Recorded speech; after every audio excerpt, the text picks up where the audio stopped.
everyone. I'd like to thank you for joining us today. My name is Mark Umflett, and I will be your host for today's webinar.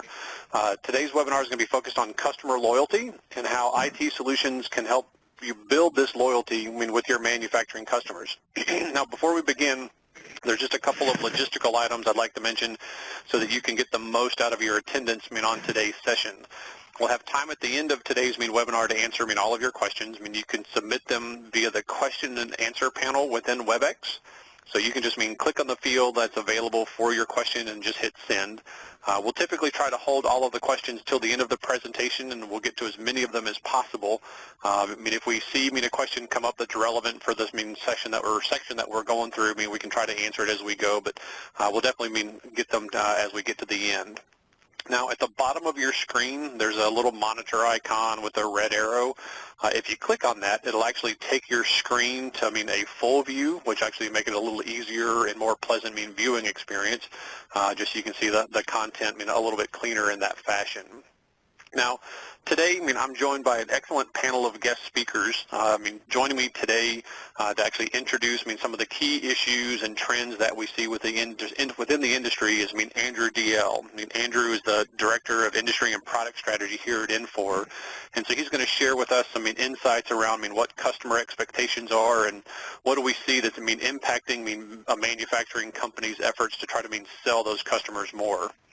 So after Andrew, we then have three additional panelists who will dive a little bit deeper into areas that we see as opportunities for manufacturing companies to try to help drive and increase customer loyalty. John Nelson has a long and distinguished background in both manufacturing and sales leadership and is going to bring some unique insights into the requirements of meeting those customer expectations around mass customizations and choice and how they can more easily place orders with your company. So from that, we're going to transition into Mike Bristol, who also has got a lengthy background in both sales and product management, and is here to talk to you a little bit about how you can empower your sales force and your salespeople to better understand and meet the needs of your customers. And then, our final panelist, so last but definitely not least, is Angie Rowley, who has a deep understanding of the requirements of meeting and assisting customers in the aftermarket. So, whether that's, with aftermarket parts, service, warranty. So that's where we're going to be focused on, with Angie. So with that, I'm going to bring Andrew into the mix here and pass the control over to Andrew so you can share with our attendees a few of the issues and trends that we're seeing in the manufacturing space as it relates to customers. So Andrew? Thanks very much, Mark. Yes, I think we're all competing today in a very dynamic marketplace. The marketplace is expanding, and of course that brings new competitors. I think the thing today really is that you're competing at a global level, or at least most manufacturers are competing at a global level as well as a local level, whether you realize it or not. Another challenge is that your product ranges tend to be growing. Most companies, as the product range grows and the competition grows, you're having to communicate more about your product to a wider audience of potential buyers than ever before, and these can be geographically dispersed right around the globe. In this modern world, you need to be open 24/7 for business to cater for customers that are operating in different time zones. So while your workers are perhaps asleep, your customer is awake on the other side of the world. There's also the challenges of things like the cost of labor is increasing, so actually taking orders is becoming more expensive. So if you've got a lot of customers that give you high volumes of low-value orders, it can be very expensive to take those orders.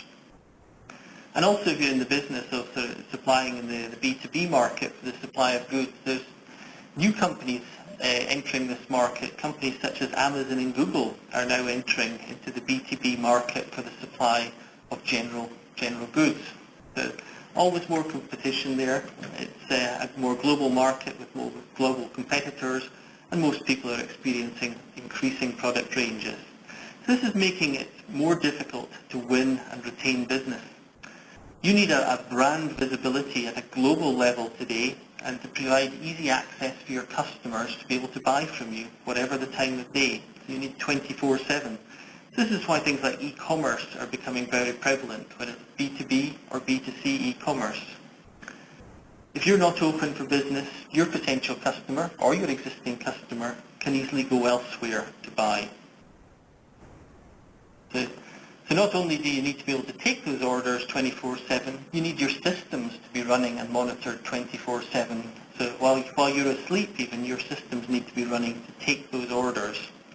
And in portraying your image, your brand image becomes increasingly important as well, especially as you enter the world of the web. If you go towards e-commerce or omni-channel, that you have a consistent brand image across the world, and people start to recognize your brand and get a good experience when they buy from you, so that if they're buying online or they're buying in person, that experience is a pleasurable experience for them, and that they can easily access all your product catalog information, product information from wherever they are in the world, and that they can buy from you. So if you've got somebody who wants to buy in Chinese currency, British currency, US currency, whatever currency, that they can do that, and that you can manage this, either whether they have an account or they're paying you by credit card.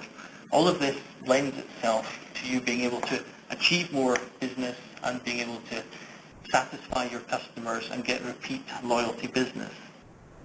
So if you are entering the e-commerce world, you really need to have an e-commerce engagement platform, but also the design agency services behind it to make sure that your brand image is communicated well and that people get a good user experience. It needs to be multilingual, the multi-currency side, and maybe you need to think about things like cloud deployment. Would a cloud solution be easier for you to manage so that 24/7 rather than having to have your own IT staff there around the clock, managing that to fulfill the needs of your customers? Okay. Forwards there.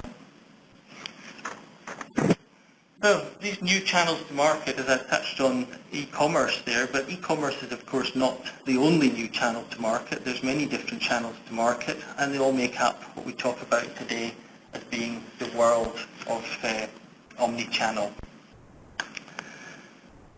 As the world has changed, these new business models, omni-channel has evolved, but also the consumer's buying behavior, or your customer, if it's a B2B environment, has changed their buying behavior.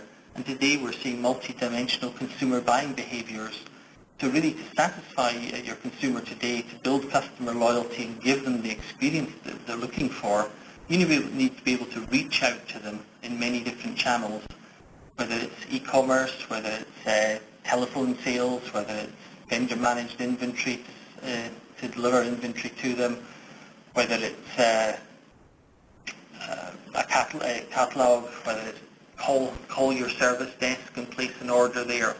It depends where you sit in the supply chain, but you need to be looking at different channels to reach out to your customer as the world changes. Early e-commerce systems didn't support the omni-channel environment effectively, but today e-commerce systems are much richer, giving a much better experience. And so that's why many companies are moving from having had an e-commerce developed in-house into buying one from an existing vendor, so that they can get the very latest technology, very latest techniques, because there's a lot to it and providing that rich customer experience. And it needs to be tightly integrated into the back-end ERP as well, so that you can not only take the order, but that you have the optimal supply chain execution behind it, so that you're delivering on time, you're able to quote orders accurately and things to your customer, you're able to manage their account, you're able to personalize that experience so that they get a rich experience when they're buying, that they enjoy and want to come back to you again to buy more in the future and remain loyal to your company. So it's all about having to provide more and more information. As we said, there's more product, there's more competition, it's a global environment out there. And if customers cannot find what they're looking for, they will quickly go elsewhere. So you need to be able to provide that information to them in an easy fashion, whether it's over the telephone, whether it's online, whatever method that you're using to reach your customer. The customer wants more choice today. There's more variety out there, and I'm sure you're all experiencing that, where you're having to produce different variants of the same product to satisfy customer needs, that having one standard product and mass production has long since gone, and it has to be a much more customized service today. So if you cannot provide the information to the customer that they're looking for, you'll lose sales, you'll lose revenue, you'll lose customers, which is not what any of us want. So we need to do our utmost to give that rich customer experience and ensure that the customer buys the product that they actually want, and they don't get the disappointment when they receive it that it wasn't what they thought it was. So it's important to have the right information when they buy it, so you minimize returns as well and maximize your customer satisfaction that way too. And you want to keep the cost of the order taking down, so this is where things like B2B e-commerce can be very valuable, in that it reduces the cost of order taking. You put the onus on the customer to place the order and to buy the product that they want, which dramatically reduces the cost of taking orders and often makes it economic to take much smaller orders. B2B e-commerce is enabling you to publish that information out in the web, to publish your whole catalogue out there so that customers can search for the information that they need. And they have the ability to research and shop and find the right product before they actually make the commitment of buying, so that they can take their time, ensure that they've got the right product. And get, as we said, get the real-time stock information. So is the product in inventory? When will they be able to get delivery of it? If it's an e-commerce B2C, of course there's no need for a login, but in a B2B e-commerce environment, you want to ensure that you have secure login access for your immediate customers, so they can log in and get all the information that they need, serve themselves, place their order, but also to be able to track their order history, to check their invoices, and find out where their products are, or their orders are en route to them. And the great thing is that if we can serve customers well, and we can capture the information about the customer, then we can actually sell more to them, because most customers would potentially buy more from you if they knew what you had to offer. And often when customers phone up, they don't always realize exactly what all you have in your catalogue, your product catalogue, and not always do your sales clerks know either, or what's the right thing to offer the customer. So with technology, that we can help you to guide your customers towards the product that may be of value to them, so that you can cross-sell and upsell to them through a B2B e-commerce site, or provide that information to your sales clerks so they can sell them the right products. So really it's about sales spending less time on the admin tasks, about more time on the real selling, and enabling your customers to buy exactly what they want and to be able to access information about your products online. So a full online catalogue is of immense value to your company. If you can contextually optimize the content that you publish out in the web to the individual customer, that helps you to cross-sell and upsell. And then having all that information available in your systems as well allows you to do in-depth analytics to understand your website activity, your customer activity, and their buying behavior. And also if you can couple that as well with powerful searching to make it easy for the customer to find the right product, you start to get a very powerful situation where customers are able to find exactly what they want, to get a good buying experience, to be satisfied with their purchase, and achieve exactly what they expected. So really, in summary, B2B e-commerce is an important step towards omni-channel for you as a business. It can help you in your sales, in the quality that you deliver to your customer, and the service you deliver to your customer that can help you build up customer loyalty. So that's really just how I wanted to set the scene for today. Oh, absolutely. I mean, yeah. Andrew, I mean, that's some great information. So, I mean, obviously, I mean, it looks like, I mean, the way that, I mean, you see customers and their expectations is that they want, more choice and want to be able to, find information and place orders in a more, self-service type of environment, and obviously being able to provide some type of e-commerce type site or portal type of environment, is just a good method to be able to provide, customers with that ability. Is that about right? Exactly, yeah. It's about providing more channels for customers to find the information they want and to be able to buy from you that can enrich that experience for them and ensure they get the product that they want and they get it when they expected it. Gotcha. All right, great. Well, with that, that's actually a pretty good segue into, John Nelson. And I'm actually going to have John, discuss a little bit more about, the needs of, customers and what are their requirements around some of this choice and requiring, custom products and more of a engineer-to-order or make-to-order type of environment, and how a manufacturing company can help, sell to them either directly or through, dealers and distributors. So John, I know you've got a good background in, how to, customers go through some of this, mass customization and configuration. So can you talk a little bit about what some of the issues are and how we can help address some of that? Yes, thanks, Mark. I work in the product configuration management team at Infor, and we help discrete manufacturers who make these customized products. It's everything from counters, cabinetry, equipment, high-tech, pumps, doors, windows, furniture, apparel, a wide variety of configurable products. And one of our particular specialties is to help them differentiate their brands, and the way they measure that is through customer repeat buying, or in other words, customer loyalty. So I was happy to join the panel today to talk about what these manufacturers of configurable products are doing to increase loyalty. And we really see it being three things that they're doing, three keys. The first two shown here are at the surface fairly obvious, but there's some detail underneath it that we can learn from.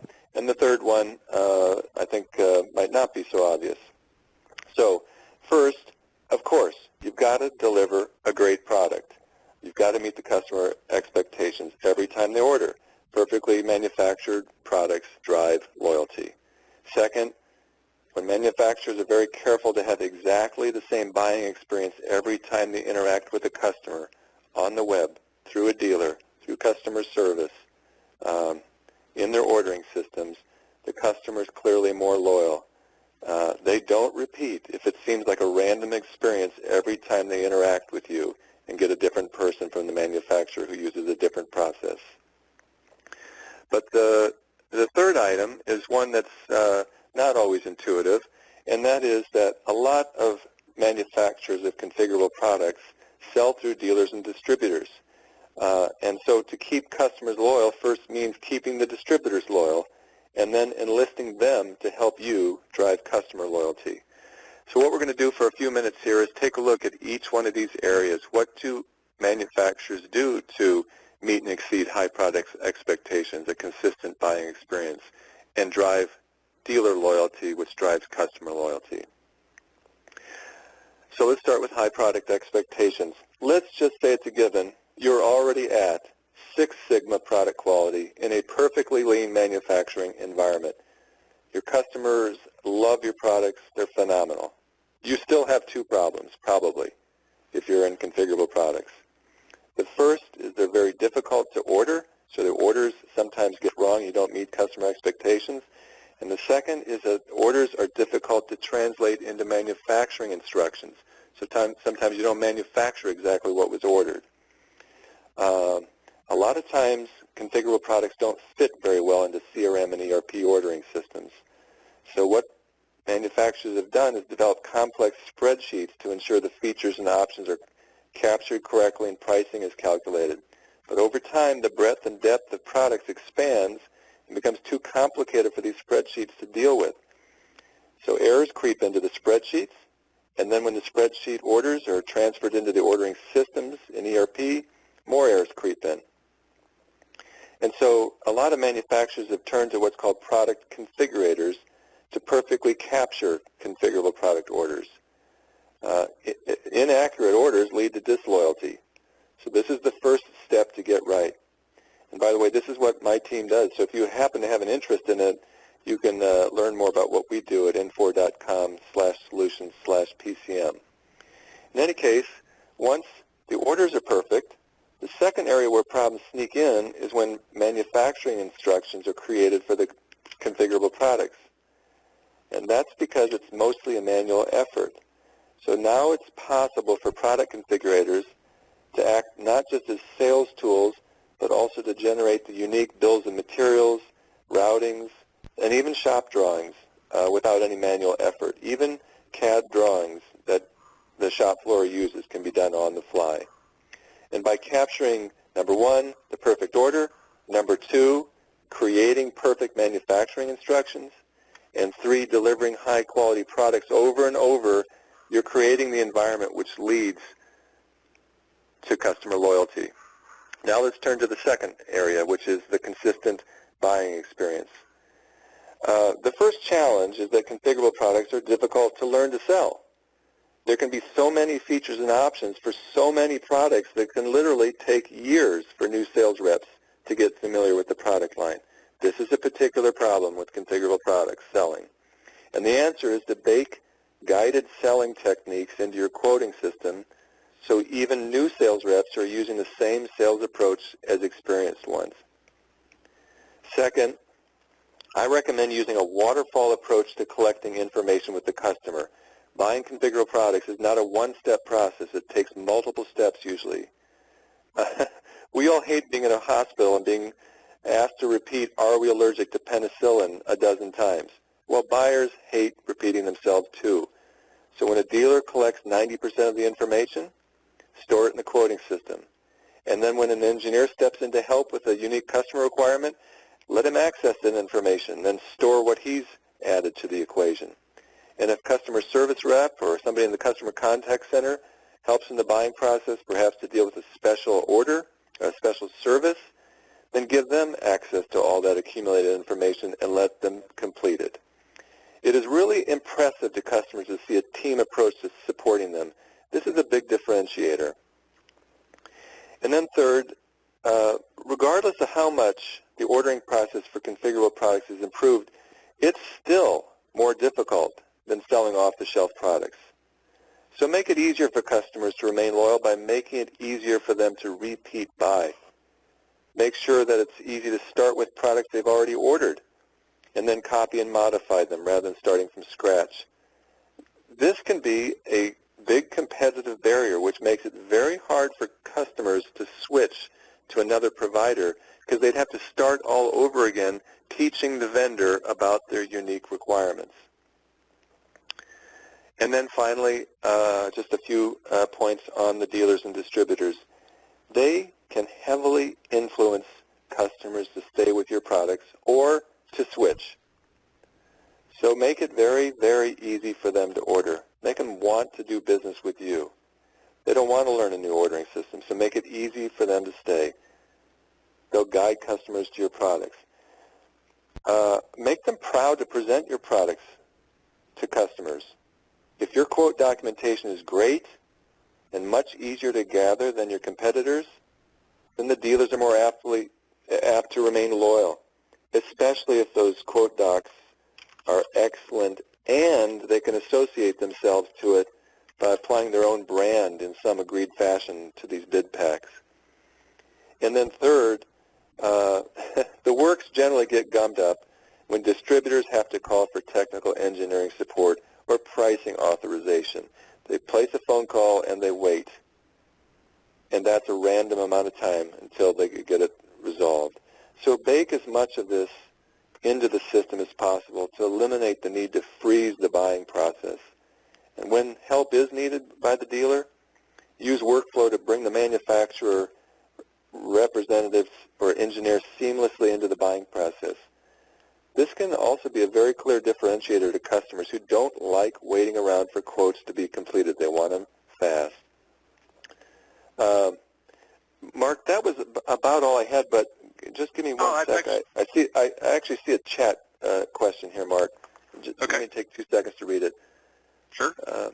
Okay. The question is, our main concern about customer loyalty is not the repeat buy, but the continued returning for parts and service over time. What can you say about that? Actually, John, yeah. We've actually got, Angie's actually going to talk about, that aftermarket parts and service and warranty here in a couple seconds, so we'll actually hold that question. So it's actually good that you related that question because, yeah, I couldn't see that question, so they sent it directly to you. So if you actually hold that question, we'll get to it. I actually have another question for you, or another comment, is that I mean, I understand you talking about how it's important for you. I mean, new salespeople and salespeople being trained, and I know in today's environment, obviously there's trend in the workforce of people retiring, especially salespeople. So, I can see, does this capability really help a company deal with losing some of that tribal knowledge on the sales side as they're trying to help customers as they go through this buying process? Yes, there definitely is. We did a study over the last few months, and we can clearly see that tens of thousands of sales reps are going to be retiring from discrete manufacturing sales forces. So what we've been working with these manufacturers on is capturing the knowledge of these experienced sales reps into these guided selling systems in their quoting systems, so that when the new sales reps are coming along, they've got the benefit of as much of this experience as they possibly can. So yes, this is a clear trend that they're retiring, and this is going to help retain that loyalty, because the experience of those reps retiring will be retained, and will be the customers continue to take advantage of that. Gotcha. That's excellent. So yes, that actually leads very nicely into Mike Bristol, who's actually got a deep background within the sales environment, and what kind of tools and capabilities are available within that sales structure. So Mike, I'd like to bring you in now. So yes, John, if you can make Mike presenter here for a second, we'll bring Mike on board to actually talk a little bit about what we do around the sales methodology, and how salespeople can find out more information and better understand their customers to help drive that customer loyalty. All right, thanks, Mark. This is Mike Bristol. I'm delighted to have a chance to speak with you today. We're going to talk a little bit more about the operations of, driving from the field engagement model, marketing, sales, and service, and in particularly around sales. So to put it into context, there's always, kind of thinking in terms of goal, objective, and strategy for any company, and then we look at how we can meet those goals. So it's pretty safe to say that the goal is to grow revenue, and in fact profitable revenue. The objective is around acquiring and retaining customers. So much to what John said, it's attracting your distributors and your customers to your business, to the products and services that you have to offer, and then creating a terrific experience for them where they invest in the solution and ultimately come back for more. The strategy is focused in this particular segment around marketing, sales, and service activities, and the engagement with the market. And, as an example of the process, naturally you can start out with a campaign where you're messaging to your target markets that generates leads that are further qualified, that are turned into opportunities. And through the course of working with that prospect opportunity, you create a quote. And there can be those, click and pick items, or the more sophisticated configurable items that John was just talking about, that are inherent in many of the manufacturing segments. And then you get to creating the order, which is this Shazam moment, and then fulfilling the promise of delivering that solution perfectly put together, manufactured to spec, and then providing service and creating a referenceable or a loyalty environment. And that can be for, as previously mentioned, for parts, service, warranties, lubricants, which are very, very important oftentimes because they can represent higher margins or just repeat buy of the core products. So when we put it in the context of an overall business flow and we think about the key sort of conclusions or deliverables, we go from leads to orders to loyalty. And so with the leads, we really want to focus on the quality of that lead, the quantity of the leads, and then the conversion rate of leads to orders. And then as we move through our sales process, we want to create orders. And we think about how big are those orders, how frequently is the customer buying, what's the margin in that order, and then, of course, with margin, that gets calculated when we think about the time and effort and ultimately the cost of sale. And then finally, when we get into the loyalty, loyalty is directly impacted by how well you fulfill that order, overall customer satisfaction metrics, and that's typically represented by referenceability or reordering of the core product or those accessory type products as well. So when we think about solutions, right, if our goal is profitability, the objective is acquiring and growing customers, and then having a strategy around marketing, sales, and service, Infor has focused the solution around customer relationship management. And so with our 70,000 plus customers, we have lots and lots of customers running on our various, market specific ERP solutions, right? And many have a basic CRM or Salesforce automation capability, either inherent to ERP or some other type of solution that's been deployed. So if you find yourself in a scenario where you say, well, we need more, in other words, the business process of going out and inquiring and delighting customers requires better tools, then that's where we focused our development efforts and delivery efforts around have more comprehensive functionality. We need functionality not only that's core CRM, but enhanced CRM functionality that thinks about our manufacturing customers and what's special about their business process that needs to be supported by the CRM solution, right? And then, of course, everything has to be optimized not only for the laptops and desktops, but for mobility and smartphones and tablets. And so where we really have invested quite a bit of our design and development and solution of the solution, it's to be able to share customer information and processes between manufacturing and sales. So we think about, well, if we're engaging with customers, and in particular, if they're an existing customer, whether it's they've looked at our solution, we've run through a sales cycle or an opportunity before, and even more so if they're an existing customer, we want to be able to appreciate the experience that we've had with that customer and they've had with us. So we want to leverage it in. Much like the comment earlier about asking the same questions about penicillin. We want to leverage whatever transactions and whatever's transpired between our two businesses into the ongoing relationship. So we want to be able to share with the marketing, sales, and service folks any kind of information about our customers, contacts, products, and then any transactions that have been created and managed by the back end or back office systems, including quotes, orders, shipments, invoices, payments, and returns, because that tells the story of what's transpired between our two companies. And the expectation is if you're engaging with an existing customer, the investment has taken place, you should be able to understand the value of that customer and what the experience has been to date.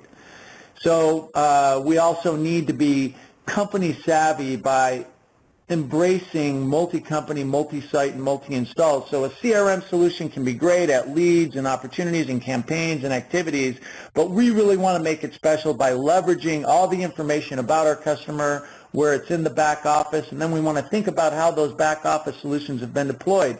And many times with our manufacturing implementations of our ERP solutions, they are striping their business or organizing their business under different accounting entities.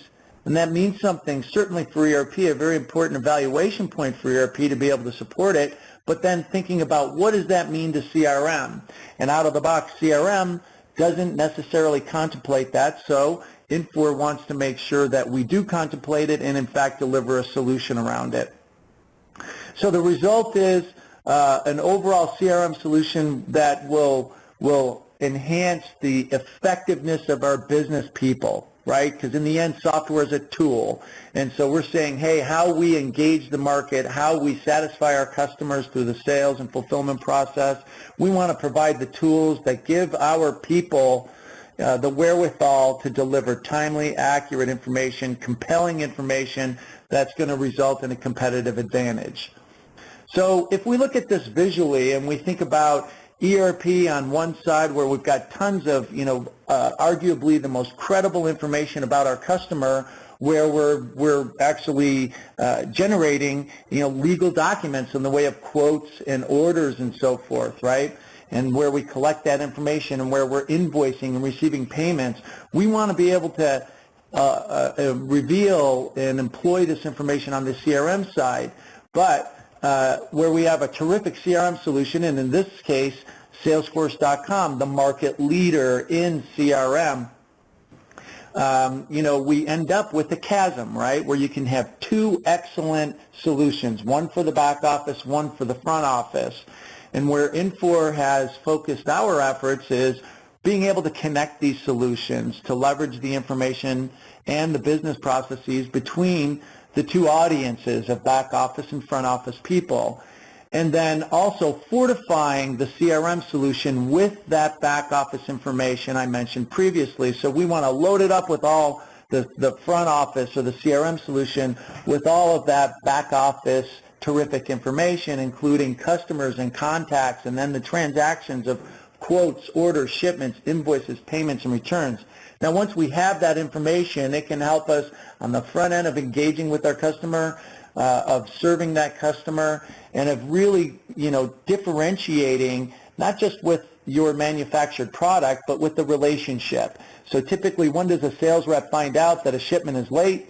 It's when their customer calls them, and we want to be able to allow that sales rep or that account manager to be aware of that ahead of the time and be solution oriented. So there's a lot of permutations as to how you can use this information to be more effective at engaging with your customer and driving a distinct differentiation between how you run your business and the relationship that you support with your customer.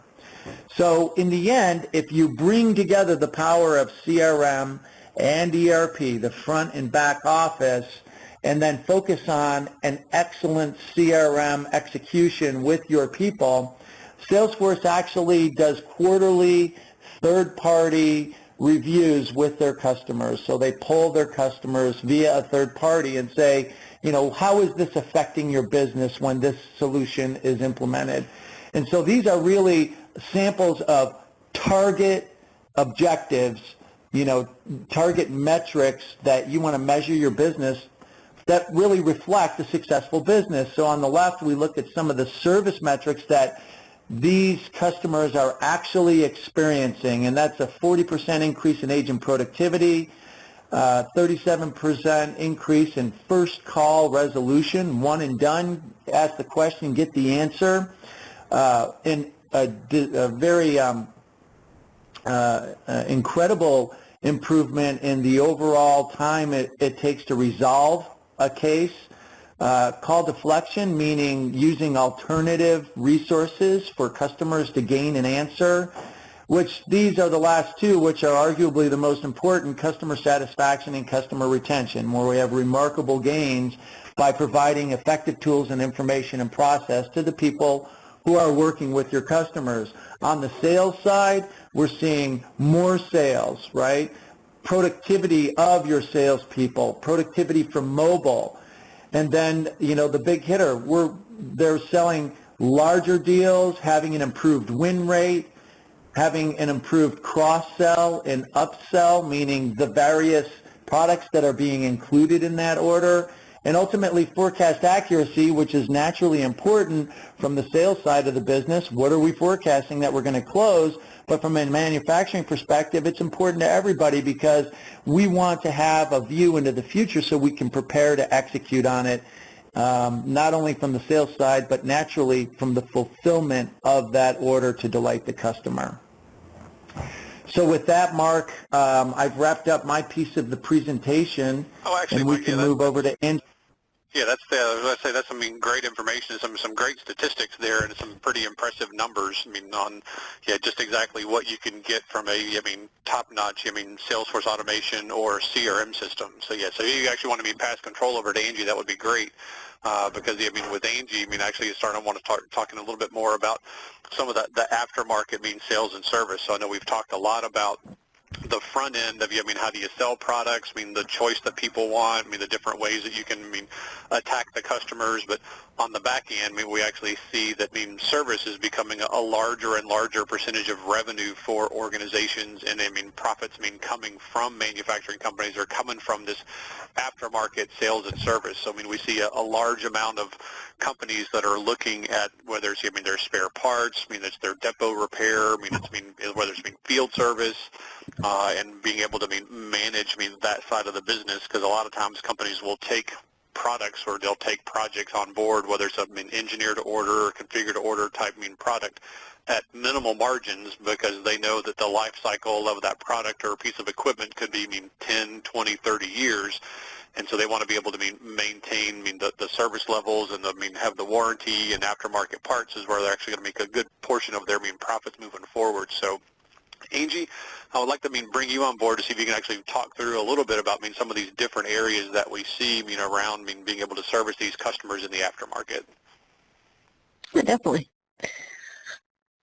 All right, yeah, so specific to aftermarket service, there's different ways that your customers are going to perceive value, and in order to make sure that you're not losing out on the revenue side of things, you really need to have a system that can manage it and evaluate the interactions with the customer. So the first area I want to talk about is building confidence in your product, and that's through warranties and extended warranties. A lot of times when someone's deciding between you and your competitor, the warranty could make a difference. And if you have the ability to have a system that manages warranties, what's covered under warranty as far as entitlements of labor and material, the duration, you're really going to be able to, increase the value to your customer, as well as gain some information from your customer. So what the customer sees is,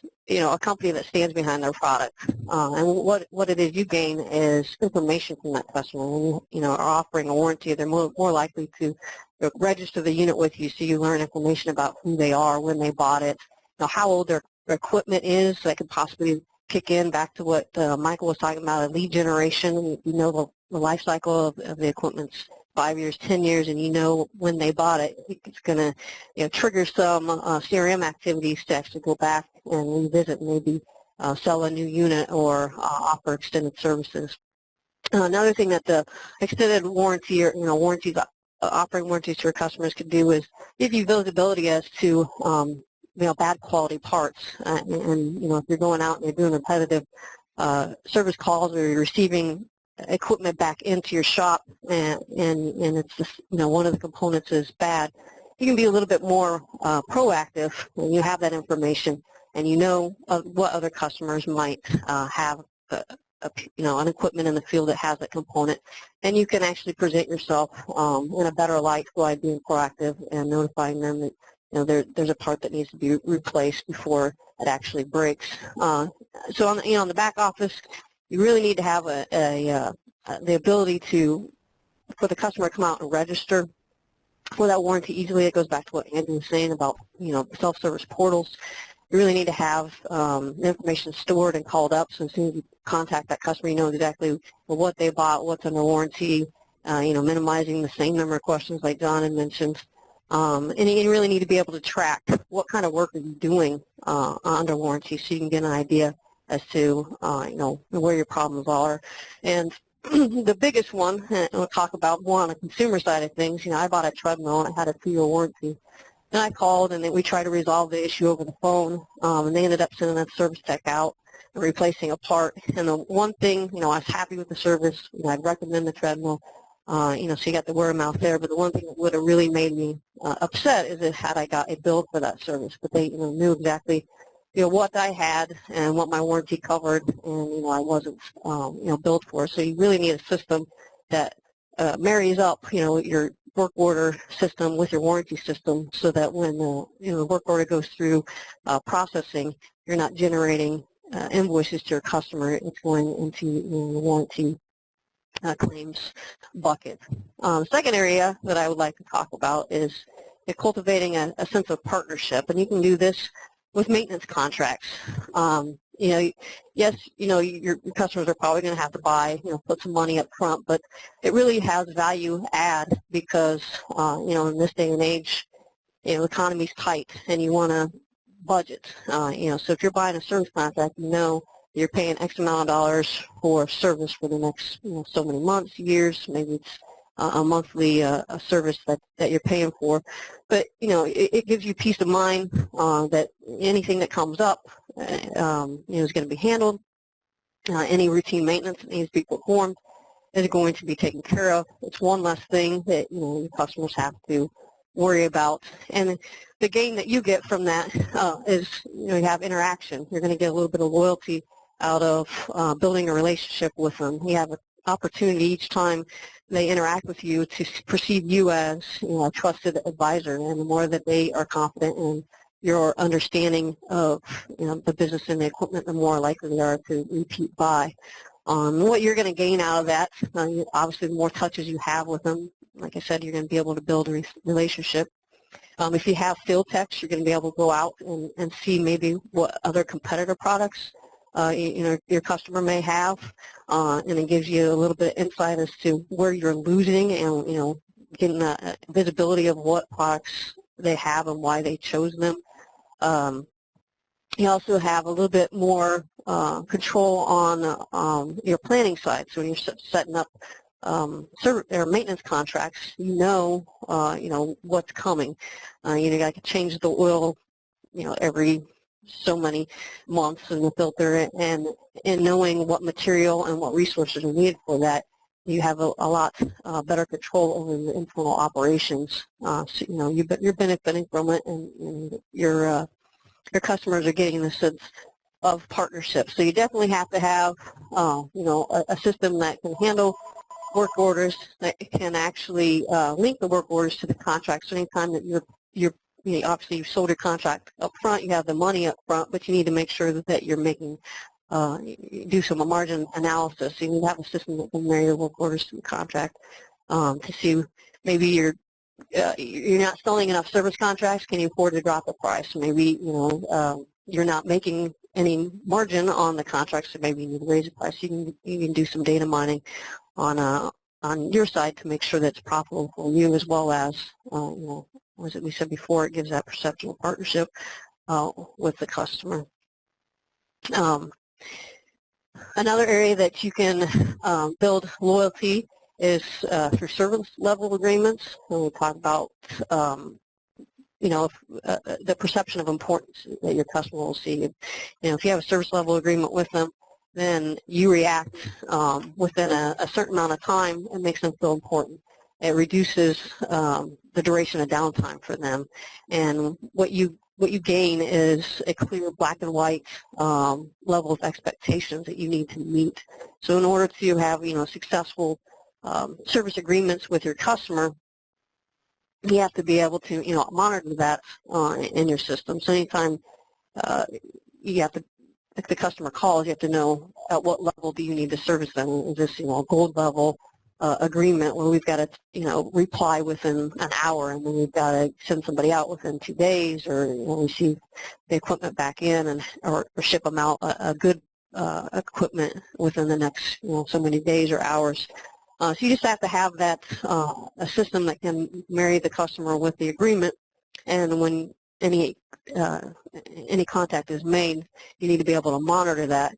And just having the information isn't enough, but you need to be able to have alerts and escalation activities behind it. And you really want your system to automate that for you.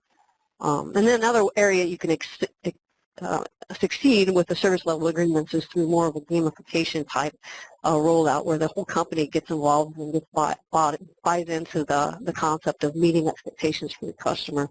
Obviously, when you meet or exceed expectations for your customer, you're going to increase the loyalty that they're experiencing with you. So having a system that has definable key performance indicators that everybody can watch and make sure that you got a goal of 100% resolution, before the end of the service level agreement, there's a big party or something, or the bonus structure behind it. It really helps internally to promote the culture of taking care of the customer and good customer service, and obviously getting repeat customers. And then the last area that I wanted to talk about is just the feeling of being heard. So, when you have this aftermarket service with your customers and they're calling in and they're asking questions, it may clue you in that the product isn't as intuitive as you thought it was going to be. So or if they're, have issues or ideas for improvements.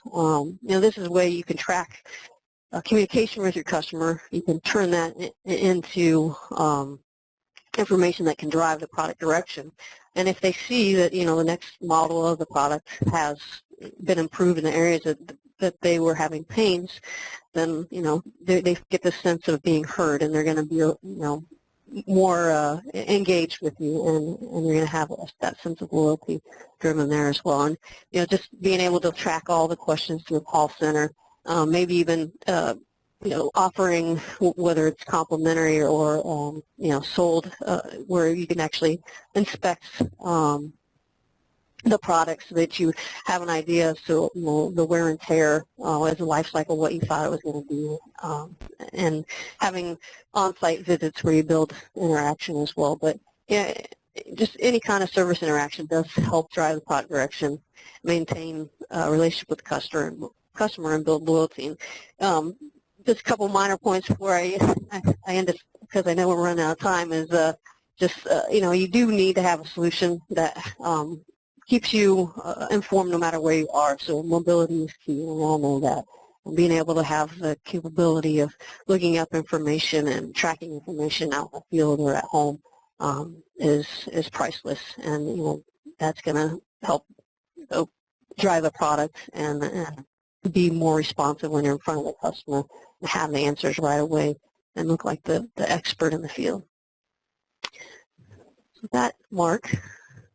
That's great information, Angie. So if you actually want to pass control back over to me, that would be great. But yeah, definitely looks like there's lots of opportunity to review customer loyalty and see how you can help drive additional revenue throughout the company in this aftermarket area. Whether it's in the area of service contracts, warranties or whatnot. So yeah, definitely lots of opportunities there. So if I could actually sum up from Andrew through John to Mike, just what we see is like what I would consider some of the customer loyalty must-haves. Obviously, this whole e-commerce capability to be able to provide your customers with portals, self-service lookups, the configurability of being able to order exactly what they want with all the different configurations that somebody's looking for. Definitely some of the critical pieces that we see in the market today. Being able to have that knowledgeable sales staff so they know exactly what's going on to be able to help drive a customer through that sales and ordering process, especially as you go through, because as John was talking about some of the big pieces around configurations and having some of that tribal knowledge that you could be potentially losing moving forwards with retiring sales forces. The mobile access, I think Angie and Mike both touched on the ability of having mobile access, whether it's on the sales side or even on that aftermarket sales side, to be able to upsell additional service contracts, warranty contracts, sell them the aftermarket parts. So there's lots of opportunities and lots of creative ways that you can try to incorporate IT solutions to help drive that customer loyalty, to try to increase the sales and increase that revenue, and really help differentiate your brand in the marketplace to keep those customers coming back to your business. So with that, I'd actually like to open it up for questions. So again, if you have any questions, you can submit them via the Q&A feature on the WebEx panel. At this point, you can also hit the raise your hand option, and we can have our host actually activate your phone line so you can ask a question. So again, I don't know if John, Angie, Mike, or Andrew, you had any questions come in. Sometimes questions come in directly to one of you. So if you guys have any questions that came through that you'd like to answer, have at it. Yes, it's John. So I did have that one question that came up, which was about customer loyalty, not about repeat orders, but about dealing with the aftermarket service and parts. And so I just wanted to make the point that for configured products, what that really means is making sure that you store these custom customer configurations in your ERP system for quite a while into the future, so when they do call in, that you can refer back to the exact product they order.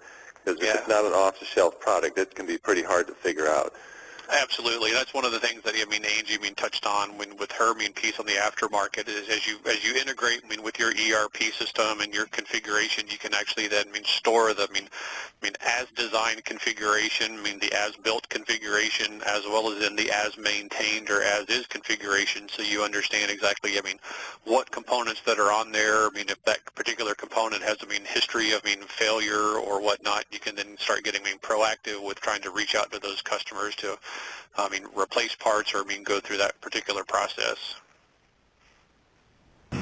And Mark, this is Mike. I would add that, by bringing all of your customer information from ERP into CRM, when you think about it from a marketing perspective and you know that they've bought a particular machine or a piece of equipment, your intention to be able to do the cross-sell or upsell or maintenance or spare parts, when you know who your customer is and what they've purchased, you can craft campaigns about both awareness of the potential need for maintenance or additional parts, as well as campaigning into those folks, for any kind of cross-sell initiatives where you can add value to that customer's investment in your product. So it's the complete picture there. Yep. Yeah, that's good info. So if there's nothing else, I want to thank all the attendees today for your time on today's webinar. Hopefully we've provided you with some information that'll be helpful to you and your organization. Following today's event, your browser will be redirected to a brief survey. We would appreciate you taking a few moments and a little bit of time to actually complete it, because this will help us provide you with more information in the future and how we can create events that would meet your expectations or have the topics that you would like us to try to cover on future events. I'd also like to thank all of my panel of speakers today. So Andrew, John, Mike, and Angie, thank you again for taking the time to share your insights into how manufacturers can better drive customer loyalty. So with that, thanks again to all of you, and I hope you have a great day, and I think that'll wrap it up. Thank you very much. Thanks, Mark. Thanks, Mark.